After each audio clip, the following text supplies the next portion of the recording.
Hi, it's Paul here, co-founder of English Pronunciation Roadmap, and this is your Word of the Week.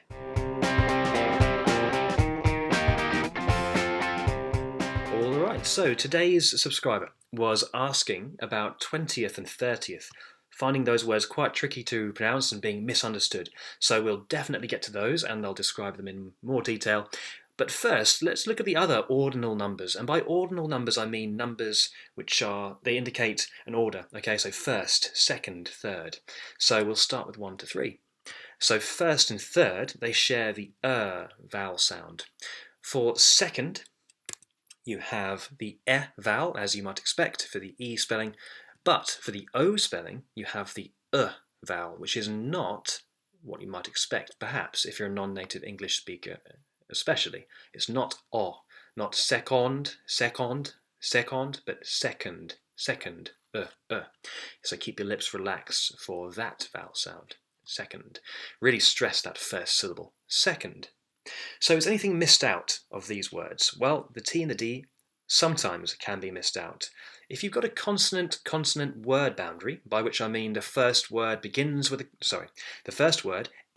a consonant, but the second word begins with one, like a P, a TH, or an M in this case, then what happens is the speech organ, the mouth, it gets ready to pronounce the P or the TH or the M, and it doesn't pronounce the T or the D. So, because it's too busy sort of preparing to do the next consonant. So instead of first person, what you really commonly hear is first person, rather than second thing, which takes maybe a bit more time to say. It's a bit more of a struggle to get through it. It sounds a bit less fluent.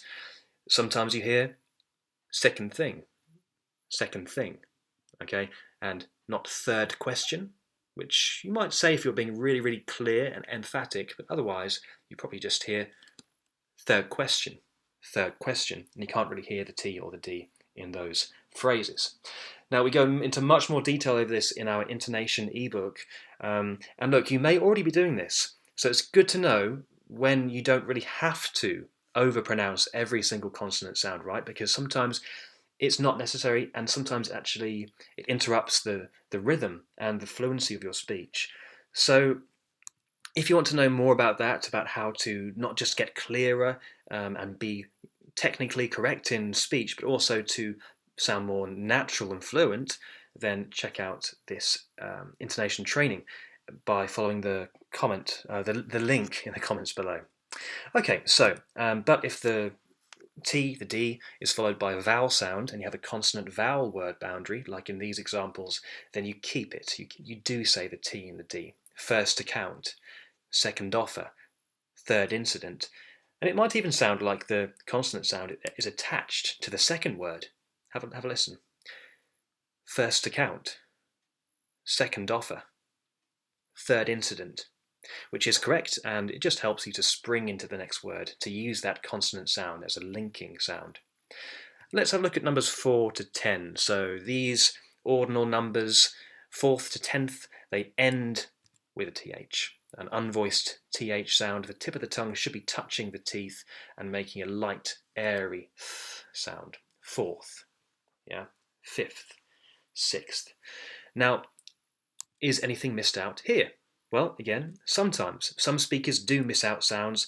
It's not right or wrong, it's just people speak in different ways, right? And it's a choice that you can make. So some people miss out the F in 5th, and they say fifth. And some people miss out the S in the middle of 6th, and it becomes 6th.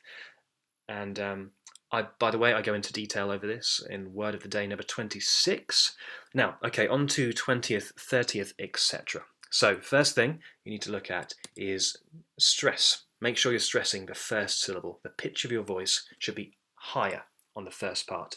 20th, 30th, okay? And then let's look at the ending. The ending should be weak because we're not stressing those syllables, teeth. Now, the first part is the E. It's written as an I phonetically, but it sounds a bit closer to the E, really. Eth, right? A bit like you're saying T, right? 20, 30.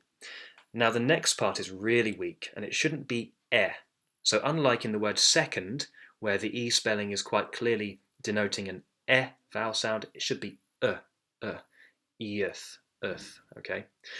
And which is quite important. Otherwise, if you're keeping the E vowel sound, making it really strong, it might sound like you're saying 20 yet, or something like that. But it should be 20th, 20th. So, have a go at these. First, second, third, fourth, fifth, or fifth, sixth, or sixth, seventh, eighth, ninth, 10th, 20th, 30th, 40th, 50th, 60th, 70th, 80th, 90th, 100th, or 100th. It's his 40th birthday. The 30th of September. Take the third road on the right. My first instinct was to scream. You're the second person to ask me that. So if you want to master everyday English words just like this, then download our free crash course in British English pronunciation. What we've done is we've taken the most common words in English, we've grouped them together by vowel sound, and we've included clear descriptions, illustrations, and audio on how to say that vowel sound. So you can do that by clicking here to download, and if you want your word described in the next video, then click subscribe and comment below with your tricky word, and it could be in the next video for you. So until then, have a lovely week, and I'll see you next time.